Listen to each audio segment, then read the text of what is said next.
Welcome to episode 141 of the Ask Historians podcast. As you can tell, we are returning from probably an accidental little hiatus due to some shuffling and end of summer blues, but we will be returning to a regular schedule now. Indeed, as part of that, I am retiring as a main host after nearly 100 hours of Ask Historians podcast, as things begin to get much busier for me in my personal and academic life. I have absolute faith that the new team will carry on this podcast and carry it to new heights. It has been my tremendous privilege and honor to be here with all of you and to record all of these amazing histories. This is likely not the last you'll hear from me. I'll be popping in here and there with an episode like this amazing episode, where we cover sex ed, pornography, Sweden, lots of Sweden. What does Sweden have to do? You'll find out. Without further ado,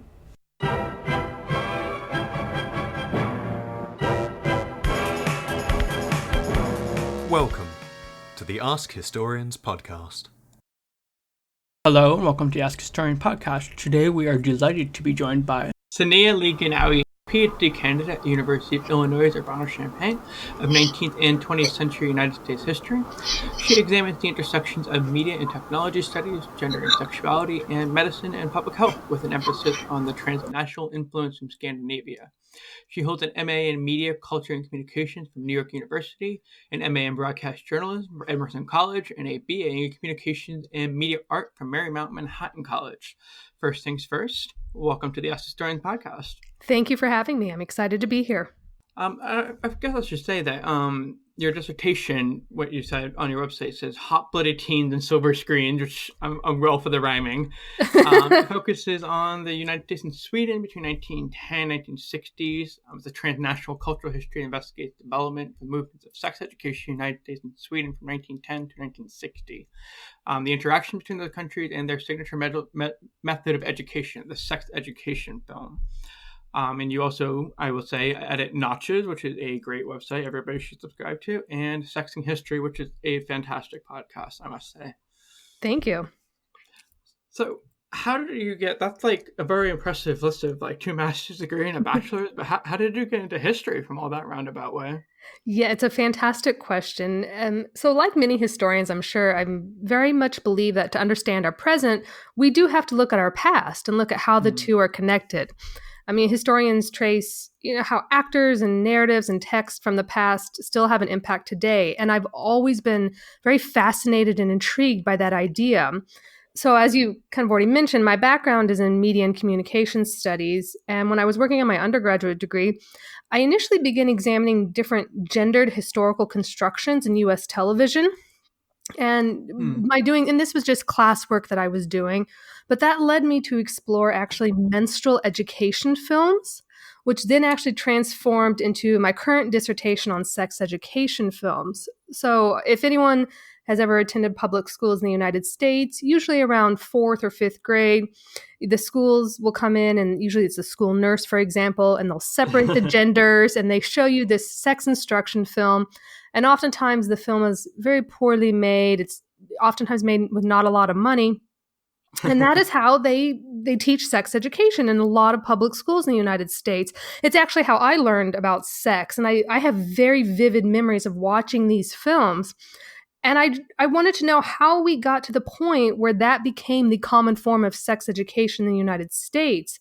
So when I was looking at doctoral programs, not having a background in history, I needed a discipline that would elegantly combine my own expertise in media studies with a place that would allow me to delve into the history of sexuality, the history of education, and the history of medicine, all aspects that are very important to my dissertation. Mm-hmm. And a history department was the perfect match for that. It combined my background in media studies with the historical methodologies and approach that I wanted to do. So that's actually how I came to the discipline of history. To just broadly to the interest of history, I'm having a difficult time answering that question. I think I've always been interested by it. And so just looking at, like I said, early on, starting with gender constructions and menstrual education films, that's really what piqued my interest into my own historical approach to my research. So you say you more, well, first I would just say at least my experience was the sex education film was very similar to yours, but we even had like somebody come in from Planned Parenthood and take out a very large sex toy and demonstrate how to put on a condom and pass that around, and that was a very visceral, I guess, education.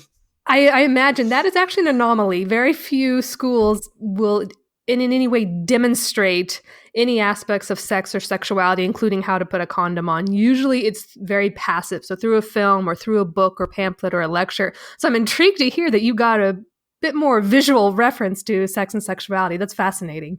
Yeah, that might have been just a function of being in a very liberal New England school where sex and sexuality is much more easily addressed, I think. But it's like you would say kind of you started with media studies and history just kind of like a way to enhance or take that in a different angle, right? Yeah, very much so. I mean, even growing up, I was always fascinated by old television shows and I would watch kind of the news nightly. So I actually started out as a working journalist. And so not only was I studying media, but I was part of the production process as well. And I'd always been interested by the production side of it. And, having been a part of it, it encouraged me to take a bit more critical eye to it. Mm-hmm. And I think that's also what led me into looking into history departments is not only how is media made, who makes it, who is responding to it, what is the reception, but also how did we get to this point in media in general? And I can talk about kind of that term and what media studies is, but what brought us to that? And that's what I've always been fascinated by, and particularly the media text. So I've already mentioned old television shows and films, and those two media texts are my area of expertise. And I was just intrigued where we got to that. How did television become so popular? How are movies popular? And then an emphasis on my dissertation, how did sex education films become the go-to form of sex education, particularly in public schools?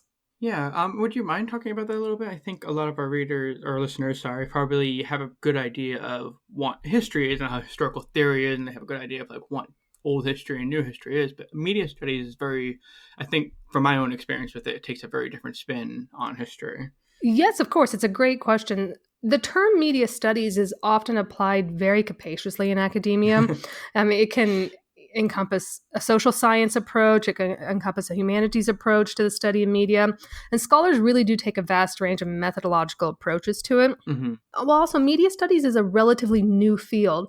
Coming about in the 1960s and 1970s, it included, now well-known media theorists such as Neil Postman or Marshall McLuhan, who was famous for the medium as the message phrase and his research on that. Mm-hmm. For my work, media studies is really about the way that different media, in my case, film, television, and printed texts, infiltrate and influence our culture, and in turn, our daily lives. As I mentioned, kind of one question that prompted my dissertation was how did these sex instruction films enter schools and how do they become the go-to form of teaching education? So a sex education film that a student sees once and potentially forgets, or it might not leave much of an impact, may seem inconsequential, but when we examine those films, they become part of a larger discussion on sexuality, on education, access to education, on corporate sponsorship and corporate sponsored films, and reception all play into this discussion. And we can see how kind of one genre of media texts impacts and shapes our current understanding of sex education. So I wish I could give you one broad definition of media studies. There really isn't. It is a very interdisciplinary field, which I appreciate and very much apply that to my own work. But because there are many different approaches to it, I'm very much coming from the humanities approach. I want to look at text, look at these indexes, and really unpack and examine them and how they have come to work in tandem with our culture and the impact in our daily lives. That's very interesting. I don't actually think media studies might find a natural home for many historians because it doesn't seem that far off from history, and you're doing the same sort of thing. That's just instead of, I don't know, working at a diplomatic communiques, you're working on films and like how people receive those films. Yeah, exactly. Yes, that's right on the nose. Yeah, I think gives you a very interesting angle from which to kind of look at sexuality and sex education. Would you like to talk a little bit about how sexuality and sex education plays into your history focus in media studies? Absolutely, yes. So it's a huge part. Not only is because I'm examining sex education, but sex education is not just, there isn't one term and there isn't one type of sex education. So, and some people actually learn about sex through pornography, and I know you can probably speak much more eloquently about this than I can. Some people learn about sex through magazines and books, and some people learn about sex through mainstream films, for example. Other people learn about it in church settings or in some type of religious setting or background, and then some people learned it in their home. And this is kind of all through the 20th century, which is my focus. And so sex and sexuality become important in examining how sex education was implemented. So how did schools implement it? And particularly early sex education films were actually shown in public theaters. So you would perhaps go to the local movie theater. Wow. Sometimes they would be independent theaters, and you would see a sex education film. They varied anywhere from 10 minutes long to sometimes over an hour, which was kind of the standard film length at that time. And so this was not something that you would really get in the schools. And I'm talking in like the 1920s and 1930s. This was a very public forum. And so sexuality was a very public discussion. We also are coming off Margaret Sanger's influence in the United States and her work with birth control and contraception. So sex was very much in the public forefront at this time. What's interesting and what I found about my work is in the relationship between the public sex and the sex that comes about in schools is particularly school educators begin to realize that students were not getting the sex education that they needed. There was an assumption that they would get it at the home, that the parents would educate their children about sex. That was not happening. And so when they realized that, this is when you start to see many discussions about bringing sex education into the school in some type of structured fashion, in some form of a program. And the term used at the time was sex hygiene. And it's interesting because this prompts discussions of who is able and who should be able to talk about sex and sexuality, particularly with children. And this is a conversation and question that we still see in public schools today. Who should have the right to talk about that and who has the right to speak about that? And so that's kind of one question that's dictating the research in the early part of my dissertation is who defines sex, what is sex and sexuality, and who has the right to actually teach it? Yeah, that's interesting. The timing of, or I guess the bookends of your dissertation is very interesting because 1969 is, of course, the very first internet, and then very shortly afterward, from 1970s and much more in the 1980s and 1990s, the sex ed films start to decline, in my impression, as initial way for students to learn about sex and sexuality, and the overwhelming way increasingly becomes internet pornography. Yes, very much so. Very broadly, I look at sex education as kind of having three temporal periods. So the first one is kind of the 19th century, and that's oftentimes when the church had the largest say in sex education, or at least was very involved. And then we have the time period that I'm kind of looking at. So the early 20th century into the post-war 1950s, leading up to this notion of a sexual revolution, which I have, I don't necessarily think there was one sexual revolution. I think it was a longer, more methodic approach to what was a sexual revolution. But that's why I actually stop around 1960, kind of 1962. Several things happened in 1962 that prompted me to stop at that period, which I'm happy to discuss. But then we see kind of this third period of sex education, which was what you're talking about, more mainstream pornography, the internet, and a much more broader access to sex and sexuality in different media. So I'm picking up on your comment about the sexual revolution because my book focus right now is essentially, the dumbest argument, the dumbest distillation of it would be that I'm arguing that the sexual revolution never really happened, and not that it didn't actually happen in any way, in any form, but I don't think the periodization that we have, or the what I call 69-oriented histories, is a very useful or historical way of looking at it. And I would agree that then when you oftentimes see this 1968, 1969 as a form of, or as a time period of sexual revolution, I would disagree. I think there is a change in how people talked about sex and sexuality, and that could be called a kind of a form of a revolution. But I argue it started much earlier, even in the 50s in the United States. And I'm particularly interested in how Sweden had a large impact, and Swedish media material had a large impact on this conversation in the United States. I would argue it starts in the 50s, and you kind of see it progress. So I would agree with you. I disagree that there was kind of one time period, a year or so, where there was a sexual revolution. It had happened even before then. Yeah, and I think a lot of historians are now now that we're 2 weeks away. What the time of this recording, 2 weeks away from the 50-year anniversary of Hmm. both Woodstock just happened, but also the sexual revolution, Stonewall in New York. Yeah, Stonewall. So yeah, that's very interesting. My focus currently is kind of looking at pre-Kinsey sexual knowledge in books, especially in like popular literature and the earliest beginnings of like early mass media in literature. Interesting. It just seems like you're coming at it from the film perspective, which Uh-huh. Are you predominantly looking at fictional pieces of literature? no, I'm looking Like- at the works of a sexologist who published do you know, are you familiar with the Little Blue Books and the Big Blue Books? Yes, yes. Hmm. Okay, so there's a sexologist called D.O. Caldwell, David Oliver Caldwell, and he published a huge amount of, reading it now, like modern sexuality literature, stuff that was would should have been, or you would think it would have been seen and pursued by the police, or but through the Big and Little Blue Books, which really haven't been touched in book history practices until probably this year, they sold over 500 million copies, all Wow. inclusive. And that is more than like any bestseller has ever sold. And I mean, Harry Potter just recently surpassed the amount of books the Big Blue Books sold and Little Blue Books sold over their entire lifetime. So we can equate Little Blue Books and Big Blue Books with Harry Potter now. They're on somewhat equal footing in terms of sales. Yeah, almost. And I'm sort of making the argument that it's the beginning of a first mass media popular culture, but it's also, it kind of sets the stage for Kinsey, because you think just, oh, Kinsey comes along and he caused the whole sexual revolution. And I have these Christian articles that are just hilarious. I think it's one from the Journal of Creation, and they're just arguing that like Kinsey's responsible for homosexuality and pederasty and all those beautiful things. Yeah, it's very interesting to like kind of be like, well, but wait, all these other people before Kinsey. Right. Oh, that's fascinating. I'm looking forward to reading that. I guess we should probably start in the 19th century at the beginning.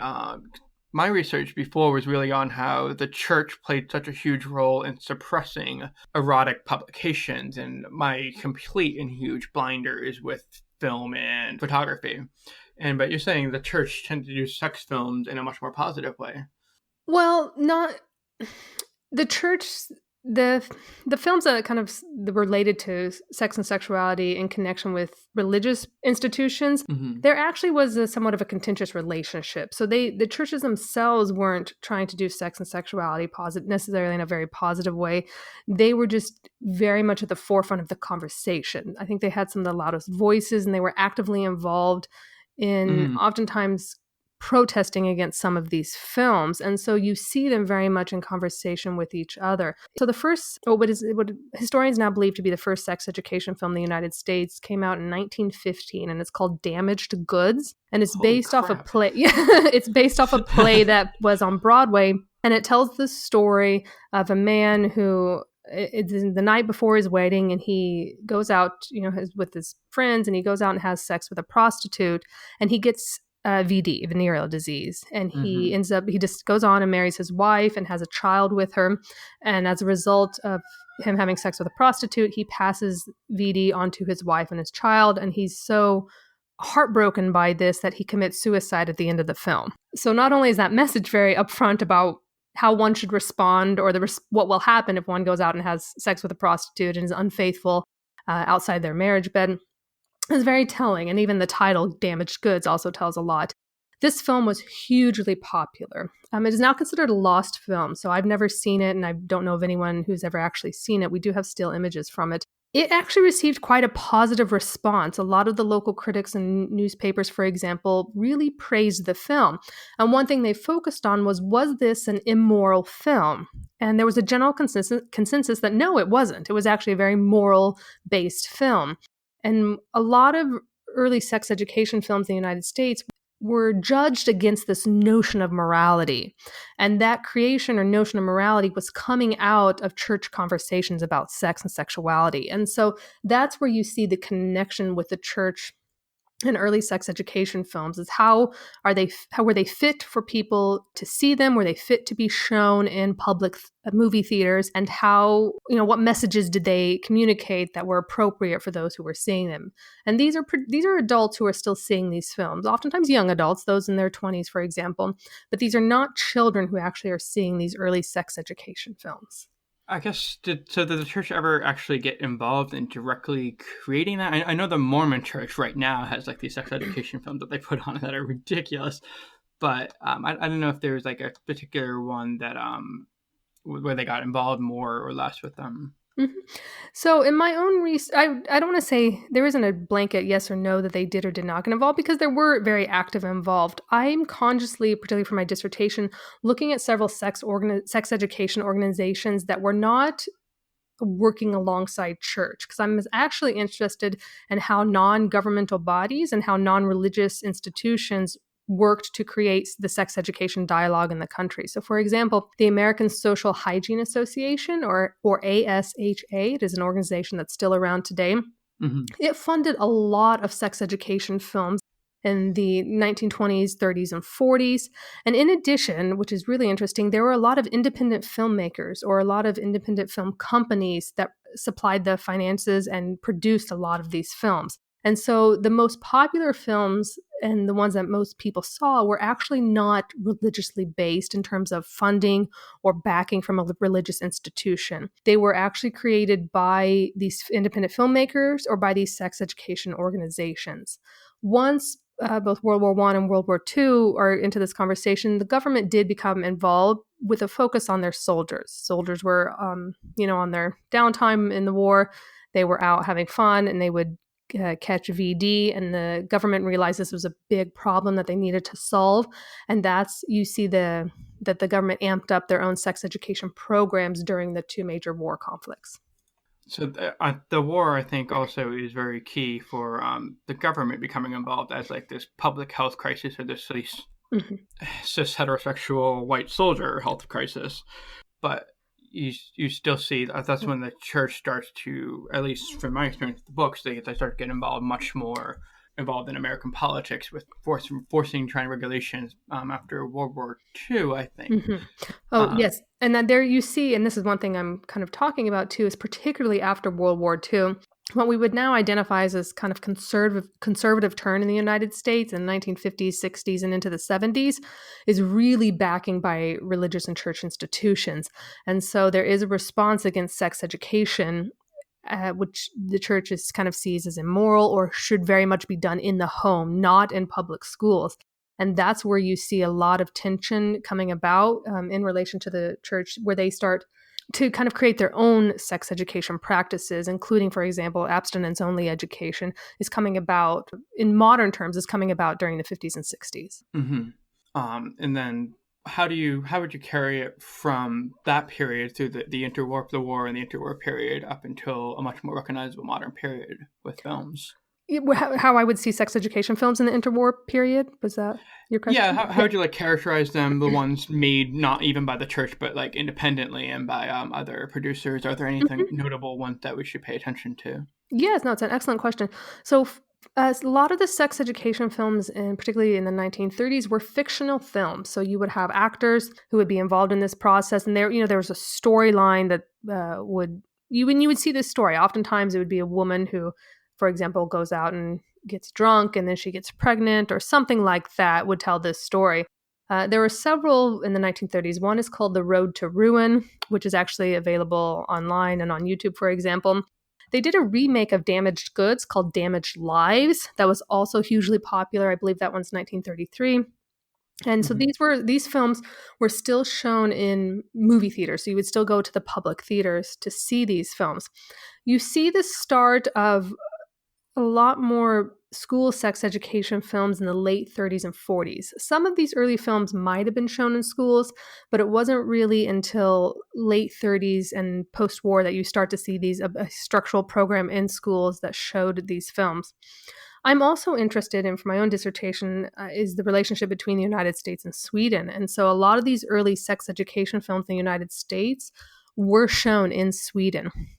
And the first American sex education film called Where Are My Children was shipped. It was the first one that was shipped to Sweden in 1919, I believe. And it was hugely popular in Sweden. And what's interesting, and we can see a distinction already early on between United States and Swedish sex education practices, is this notion of pleasure And so when Where Are My Children entered Sweden, a lot of the local newspapers responded. They were very concerned. They wanted to make sure that this American film really resonated with Swedish audiences, because they wanted to make sure that this wasn't just an American film, but that it had a point or reasoning to be shown in Sweden. And besides that, they talked about how pleasure was a very important aspect of sex and sexuality, going so far as one newspaper called it the duty of couples to have a pleasurable relationship. And what they're referencing is sex. It's very important to have pleasurable sex. This discourse, which appeared very, very early on in Sweden, is nearly absent from any American discourse on sex education. I mean, you could even argue it's absent today. We very rarely talk about pleasure in public sex education settings. And so that is very interesting. And that, like I said, that happens early on. Excuse me. And then as we get more into interwar period, more films are being shipped from the United States to Sweden. But Sweden is also building up its own sex education program and practices. And there's one organization in particular called the Swedish Association for Sexuality Education. Its acronym is RFSU. RFSU was founded in 1933, and within 5 years, it quickly becomes the dominating force in European sex education programs and practices. It has a very large impact and survives actually after World War II. A lot of the sex education programs in Europe don't survive after the war. And after the war, it really becomes a global powerhouse. Stockholm, actually, in RFSU, hosted the first International Planned Parenthood conference after World War II in 1946. And this is where we see Margaret Sanger, for example, traveling to Sweden to work in conversation with RFSU. And RFSU begins to create a few sex education films as well and shares them with their American counterparts, particularly Margaret Sanger and the American Social Hygiene Association. So you start to see this reversal of exchange of sex education films. Your note about how pleasure is not often discussed is interesting to me as a book historian in England, because the argument in probably the early 1800s and definitely the late 1750s, 1700s was that we need to talk a lot about pleasure and sex, but only in pleasure and sex for happily married Christian couples. And those are the acceptable ones. We should talk about lots and lots of pleasure and sex. And it was actually part of the big turn, kind of about the very first time the church in England and America kind of did turn that way towards like a positive sexuality, and they didn't end up carrying through the Victorian era, which is very interesting in retrospect to the fact that you're pointing out that it does kind of crop up in Sweden that way. Yeah, that's very interesting. And I should clarify, when a lot of these Swedish newspapers, for example, mention pleasure, it is also very much in the married heterosexual couple setting. It's not this very liberal or open idea of pleasure. It is very much about heterosexual couples, but it's not just about procreation. And I think that's in relation to the United States, that's where you see a big distinction and difference, is that sex can be pleasurable without the intent of having children in a relationship. And early on, particularly, this changes a little bit. Margaret Sanger becomes more vocal when she begins to talk about people having pleasure. But again, she's also talking about only in heterosexual married couples relationships. So it is, but that occurs very, very later on in the United States, and it doesn't have a lasting impact like it does in Sweden. Yeah, it doesn't. And the Sweden thing was interesting. It's one I was going to turn to anyways. In Kinsey, Sweden serves as kind of, Sweden and Scandinavia as a whole serves as a constant touching point for him, even in the 40s and early 50s. So Sweden ends up being like this point of like, we have to do it like the Scandinavians did. We have to have cradle to grave sexual education and liberalization of abortion and acceptance of homosexuality. It becomes almost a bugaboo in conservative circles by the 60s. And so I'm kind of interested in like how you got to Sweden and also what role Sweden kind of plays throughout this era. Absolutely. I think it's a fascinating question. So When I started my dissertation, in all honesty, I was not doing Sweden. I had intended to write my dissertation on the history of sex education films in the United States. I am trained as a modern U.S. historian, and so that's what my dissertation was going to be. As I began doing my research in both the secondary literature and then some of the primary sources, this Swedish organization that I mentioned, RFSU, kept popping up over and over again. And that was intriguing to me. Why was this Swedish organization popping up in US sex education literature and material? And that was just a question for me that I thought, what is going on here that we're seeing this organization continually showing up? And I just started to dig a little deeper. At that time, I had not intended to incorporate Sweden into my dissertation. I just started doing the research. And that's when I discovered what a grand impact this organization, RFSU, had on American sex education practices. And I just ran with that. And I really started looking into the primary sources and the different archives, and I found that Sweden really was actively involved. And so it really showed me that to do U.S. history, we have to look abroad as well. The United States has never lived in a vacuum. It's not just an entity that has its own history unrelated to other countries. And that even something like U.S. sex education, which I will admit, when I first started, I just assumed it was just the United States. I never thought there would be another country involved in this, but it actually, it's very much this transnational relationship that like I said, I had no idea. And so I think it's important just to, no matter what field of study you're in, to understand that history doesn't exist on its own. You really have to look at its relationship with other actors and texts and experiences with each other. To respond to the second part of your question, particularly about the movement towards conservatism and what's going on, early on, a lot of these U.S. organizations really realized that Sweden was doing something correct. For example, ASHA, the American Social Hygiene Association, by 1934, which is early on in Swedish sex education programs, ASHA began to publish pamphlets and posters that actually advertised how Sweden was doing better in its control of VD. And a lot of these posters communicated, or would be in comparison of saying, look, the United States has X number of people with VD. Syphilis was the most common VD that was mentioned. And look how fewer people in Sweden actually have syphilis. So there was very much this emphasis on Sweden in particular, but Scandinavia on a whole. They were doing something right, and the United States was doing something wrong. And so there was a turn to what is Sweden doing right, and how can the United States incorporate that into their sex education practices? What is interesting, you continually see this material throughout the late 30s and 40s of look what Sweden's doing. They have their sex education program under control. The United States needs to learn from this. And this continues on, and by 1960, something interesting happens. Then he will be outgoing President Dwight Eisenhower, the summer of 1960, he's giving a speech at the Republican National Convention, which is in Chicago that year. And in this speech, he makes a comment about a friendly country. He doesn't actually name the country. Basically is arguing that this friendly country's welfare state is really hurting it, that the rise of suicide is happening, that drunkenness is on the rise, and that the citizens of this, quote, friendly country are becoming lazy.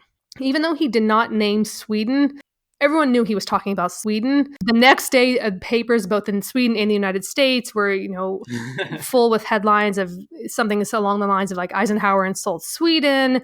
Everyone knew he was talking about Sweden. And even though he was talking about the social welfare policy of Sweden, people quickly forgot that and actually equated what he was talking about with this notion of a Swedish sin.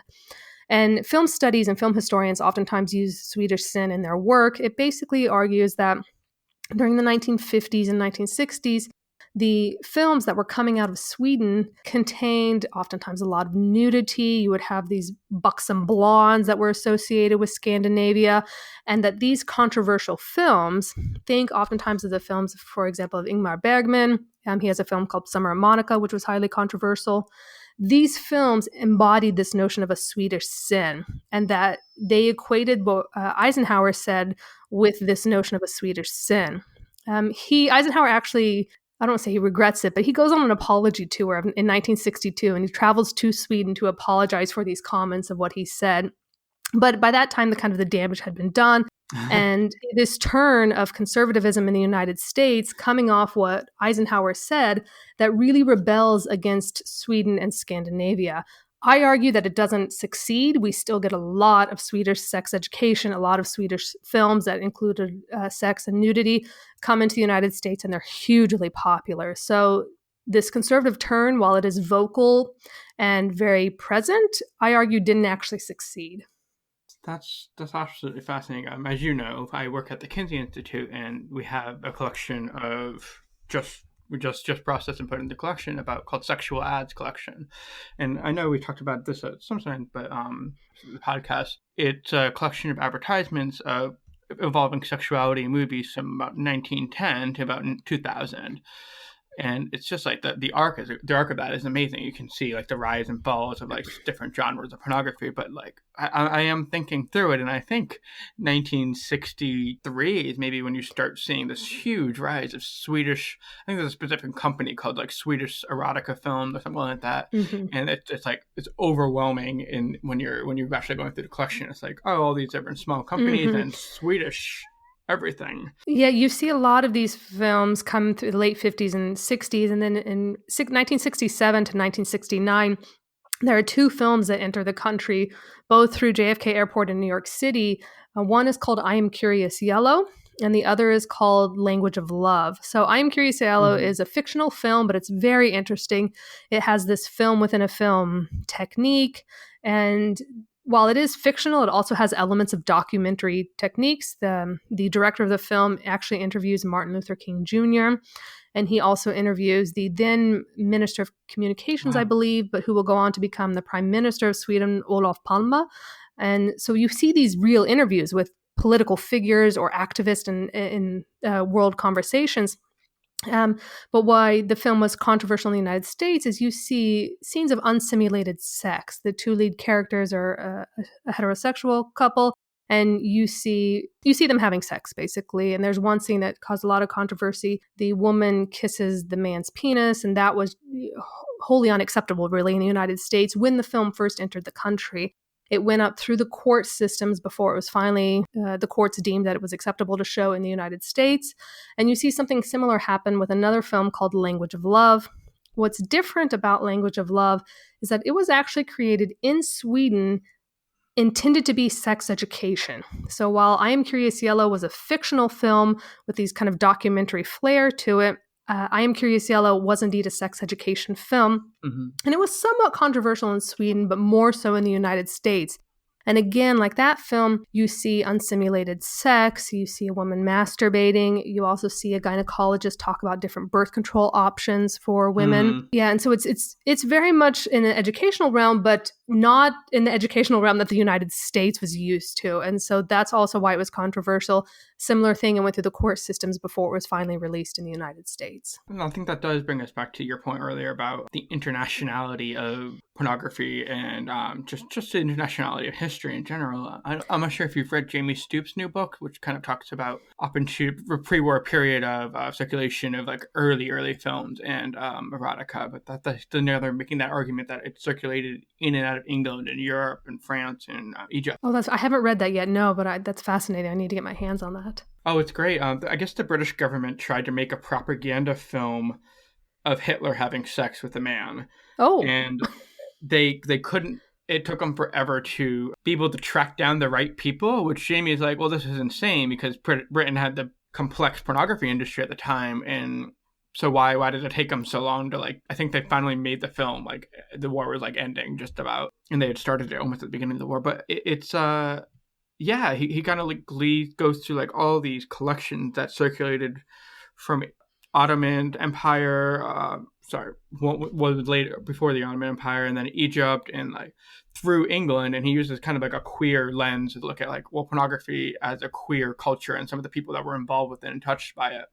Oh, that is interesting. And yes. Oh yeah, so it's a very fascinating book, and I've been working on a book review on and off for it. But yeah, I recommend it highly. But it's he does get back to this repeatedly. I think the name of the book might even invoke like the transnational nature of pornography, how it works in that way and circulates among different companies and through different people as like, and how it changes in different contexts. And he might even mention Sweden actually, and like how a film that was released as sex education in Sweden before or during the war or something somewhere was perceived by the British police as being absolutely obscene and disgusting.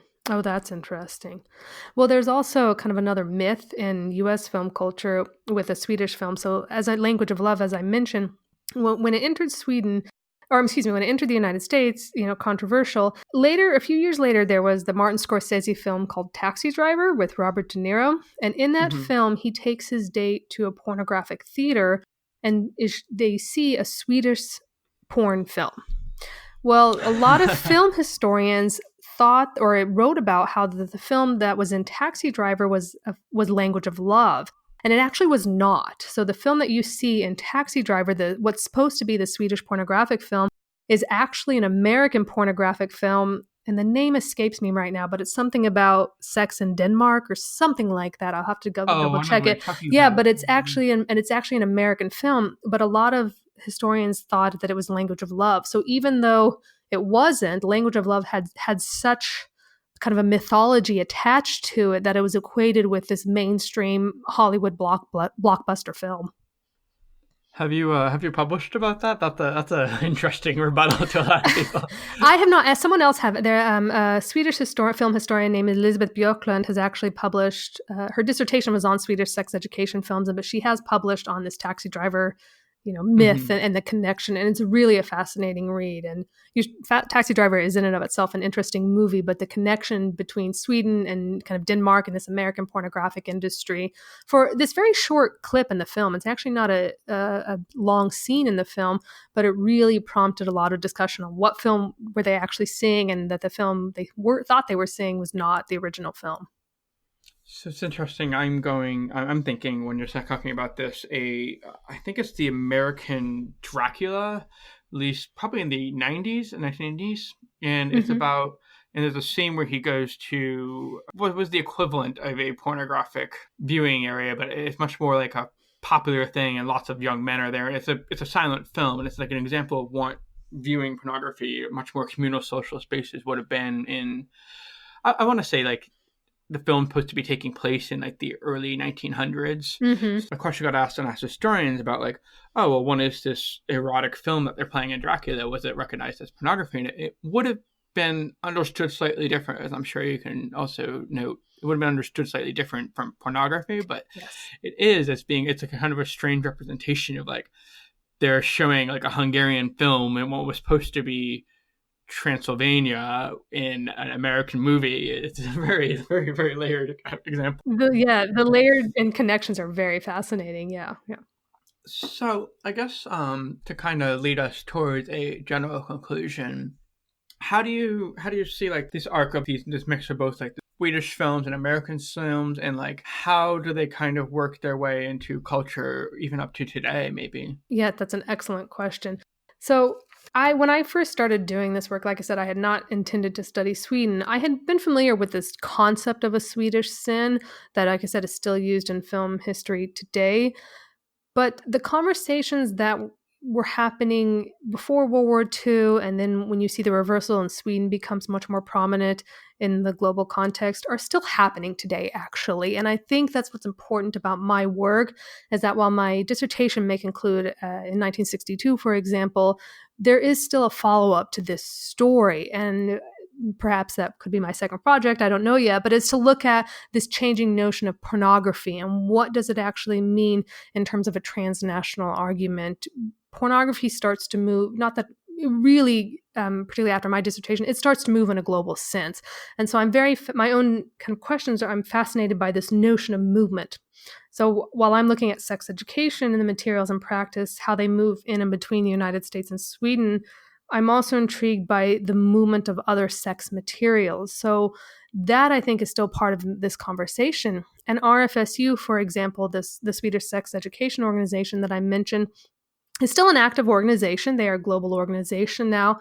And one way they fund their nonprofit and sex education practices is they actually sell condoms and sex toys, for example, and the profit that they get from selling condoms, they funnel into their nonprofit side of their work. Well, I have visited several, particularly female-oriented sex shops in the United States. I'm thinking of Babeland, for example, or Good Vibes, which I believe now are actually owned by the same company. And I have found RFSU condoms in the United States in the 21st century. And so if we think that kind of my work, for example, just stops at 1962, it doesn't, because there is still the grand movement of sex materials and practices in and between the United States and Sweden. And now I would even argue for a much more transnational aspect as well. And so we need to kind of continue to looking at how these things are moved. And I hope my dissertation serves as kind of a starting point for that conversation to give the background of it. So then we can then move the conversation into the later part of the 20th and then moving into the 21st century. Mm-hmm. And this is sort of just like speculation, but as we are currently deluged by the start of even another presidential election, I'm noticing that a lot of presidential candidates are referencing Sweden. Like, we need to do things like Swedish healthcare, and I'm wondering if that comes through kind of like a way of this kind of same health culture and Swedish example. Mm-hmm. Yes, and so I want to be clear. Sweden's not perfect. I mean, several years ago, they had a rise in STIs, particularly gonorrhea, I believe. And so they're still also, as in a lot of other kind of progressive countries, they're still trying to figure out what's going on. And they had a really hard look to figure out what was going on and why were gonorrhea rates on the rise so much. But what they do have that the United States doesn't have is Sweden. Sex education has been required in Swedish schools since 1955. Now, it does vary from kind of school to school and where you are in the country, but it still has a form of structural institution in place in regards to sex education. Of course, that is connected to their social welfare and healthcare system. That while it is also changing as well, but you see a lot of these presidential candidates. I know Bernie Sanders has mentioned Sweden and Scandinavia several times, of using them as examples of saying, well, look, they're doing something better than the United States. And I would just say this harks back to some of the material that I mentioned that I found in 1933, for example, or 34, where the American Social Hygiene Association is saying, look, Sweden is doing something right. Can we see what they're doing and maybe we can follow along? This very similar rhetorical device is happening now, even with these numerous presidential candidates who are saying, look what's happening in Scandinavia, look at their welfare system, look at their healthcare. Yeah. Well, it's the same type of device. It's saying they're doing something right. This might be a difficult conversation. It means we'll have to talk about sex, but if their STI rates are lower, their rates of teen pregnancy are lower, and overall they're just happier people, depending on how you want to measure that, doesn't that mean they're quote unquote doing something right? Yeah. And so it's very interesting to see the parallels in these discourses between what I saw, or I've seen in my archival research from the 1930s, to what's going on today with the current presidential election in the United States. Strange how it just coming back to more American politics, isn't it? It does. Yeah, absolutely. What kind of reminds me, one, I guess maybe I'll put this maybe a little bit earlier, or we'll just use it as like our final question for my last question is, what was Sweden like? What's their reaction to all these American politicians or these American contexts? I know you mentioned the Eisenhower thing, but are there other examples that you might point to, like Sweden's reactions to this? Yeah. So early on, particularly with these early sex education films, they very much welcomed these films, particularly before 1933 when RFSU was formed. They did not have a very good institutional support for sex education, and so they very much welcomed these American films. By the end of World War II, however, when they kind of have their own system in place, they don't really need it as much. And my favorite example of this is the founder of RFSU. Her name was Elise Ottesen-Jensen. And in a lot of Swedish newspapers, when they reference Margaret Sanger, the American birth control activist, they actually call her America's Elise Ottesen-Jensen. And so it's interesting that perhaps from a global standpoint, Sanger is a much more prominent figure. In Sweden, Elise Ottesen-Jensen is very much the public face of sex education. And she is founder and president of RFSU for many years, and then goes on to become the second president of the International Planned Parenthood Federation after Margaret Sanger. And so she and RFSU are very much part of this, at the forefront of this conversation in Sweden. And like I said, after World War II, there isn't necessarily a turn against American sex education films, but there is just kind of this lack of need anymore for them. Mm-hmm. And then finally, for example, when Eisenhower makes his statement, it angers many Swedes. They're not pleased with this comment. They do argue against it. And even when he goes on the apology tour, there was one Swedish newspaper that wrote an article and they said, okay, we appreciate this apology, but we actually hope that Eisenhower can learn from us and actually come to, while in Sweden, talk to our politicians and actually learn who we are. So there is a distaste for what Eisenhower said, and there is a not necessarily a full acceptance of his apology in some of the Swedish circles. Mm-hmm. Mm-hmm. So my last question is, as I'm sure you're researching this, I'm sure you've watched a lot of these films. So what is your favorite? Oh, no one's ever asked me that before. Oh, that one's a hard question. Oh, wow. Man, I don't know if I can be honest with you. I'm not sure I can answer that. No, I have never really thought about that. I love them all for different reasons, and I also find them, let's be honest, sometimes they're just awful. A lot of these U.S. sex education films are slow. What we would identify now as kind of a tedious film, that's what some of these are. I will say for a U.S. film, The Road to Ruin, which I mentioned earlier, is actually kind of an interesting film, and so I would recommend that one. There's another one called Human Wreckage, and it also goes under the title Sex Madness. It has a fantastic opening, and I believe it's also available on YouTube or archive.org. It has a fantastic opening where these different characters, so one is an older gentleman, there's a group of young boys, there's actually what is perceived to be a lesbian couple, but they don't use that term. They go to a burlesque show and they talk about how being influenced by burlesque was too titillating for a lot of these couples and how their lives are ruined by this. So that is an interesting film as well. In terms of the Swedish films, there are several from the 1940s that are fantastic. There's one called Women in the Waiting Room, for example. I think my favorite, just because it has such a broad impact, is the one I already mentioned called Language of Love. It was so popular that there were actually 2 sequels. I believe it's more about the language of love, and then the XYZ, or Language of Love XYZ, something like that. And so there are actually sequels. And then in 2000, I believe, Swedish filmmakers actually kind of edited the 3 films together to make a compilation film. So even in the 2000s, Language of Love is still having a global impact. Wow. I think that really brings us to a perfect conclusion. It brings us all the way around back to the beginning. It does. Well, thank you. I just want to say thank you for coming by and sharing some of your time and expertise with us. We really appreciated having you on. I appreciated being here. It was so wonderful, and I love listening to this podcast. Oh, great. Thank you so much. You've been listening to the Ask Historians podcast. Please support us at patreon.com/AskHistorians. Find more history like this by following us on Twitter and Facebook, and by visiting us at askhistorians.reddit.com and ask hundreds of historians and enthusiasts anything you want to know about history.